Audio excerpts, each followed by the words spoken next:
நம்ம யாராவது ஒருத்தரோட பேசணும்னு சொன்னா உடனே என்ன பண்றோம், சார் உங்க போன் நம்பர் கொடுங்க சார், போன் பண்ணி பேசுறேங்கிறோம். நம்பர் இருந்தா தானே அவரோட பேச முடியும்.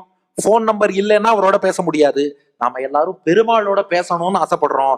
அவனுடைய திருநாமம்ங்கிற போன் நம்பரை டயல் பண்ணா ஹலோன்னு பெருமாள் ஆன்சர் பண்ணுவார், நம் பிரார்த்தனைக்கு அவர் அனுகிரகம் பண்ணுவார். அதனால இறைவனின் தொலைபேசி எண் என்னன்னா அவருடைய திருநாமம். உண்மையிலேயே தொலைபேசி தான். ஓட்டைக்கைக்கும் யானைக்கும் இடையே 1000 மைல் தூரம்.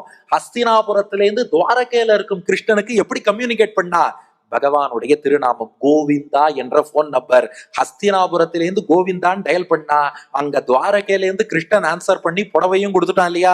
அதனால பகவானை தொடர்பு கொள்ளும் தொலைபேசி எண் அவனுடைய திருநாமம். அப்படி திரௌபதியை காப்பாத்திட்டான்.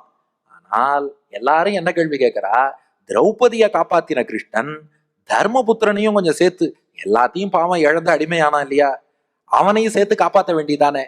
ஏன் காப்பாத்தலைன்னா இங்கதான் ரகசியம் பெரியோர்கள் காட்டுறா. தர்மபுத்திரன் என்ன பண்ணிட்டான், திரௌபதி கிருஷ்ணனை கூப்பிட்டா, கிருஷ்ணனும் காப்பாத்திட்டான். தர்மபுத்திரன் கிருஷ்ணனை கூப்பிடவே இல்லை.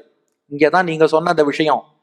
துரியோதன எனக்கு பதில சகுனி விளையாடுவான்னா இல்லையா, நேரா தர்மபுத்திரன் போய் உட்காந்து, அப்படியாப்பா ஓகே நானும் எனக்கு பதில் ஆள் போடுறேன், எனக்கு பதில கிருஷ்ணன் விளையாடுவான்னு சொல்லியிருந்தா மகாபாரதம் எப்படி போயிருக்கும்னு நினைச்சு பாருங்க. ஓகே துரியோதனனுக்கு பதில சகுனி விளையாட்டோம், எனக்கு பதில கிருஷ்ணன் விளையாடுவான் சொல்லியிருக்கலாம் இல்லையா? ஏன் சொல்லலைன்னா நம்ம எல்லாருக்கும் பிரச்சனையே தான்.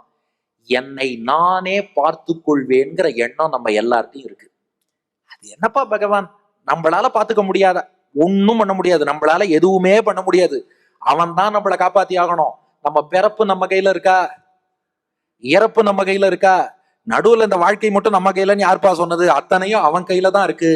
ஆனால் அதை உணராமல் இருக்கிறோம். சகுனி மேல துரியோதனம் வச்ச நம்பிக்கைய கிருஷ்ணன் மேல தர்மன் வச்சிருக்கலாம் இல்லையா?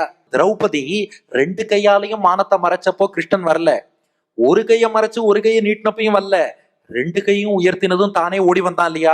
அது போல தர்மபுத்திரனும் என் கையில ஒண்ணுமே இல்லைன்னு அந்த நம்பிக்கையோடு எனக்காக கிருஷ்ணன் எல்லாம் பண்ணுவான்னு சொல்லியிருந்தா இப்பவே பகவான் வந்திருப்பான். என்ன பண்றது, பெண்களுக்கு தான் எப்போதுமே பக்தி அதிகமா இருக்கும், ஆண்களுக்கு கொஞ்சம் லேட்டா தான் புரியும். அதனால தர்மன் இதை சொல்லவில்லை.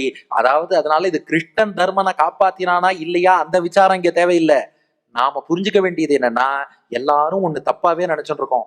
என்னை காப்பாற்ற வேண்டிய பொறுப்பு என்னோடது என்னோடது, அது கிடையவே கிடையாது. நம்மை காப்பாற்றும் பொறுப்பு பகவானுடையது.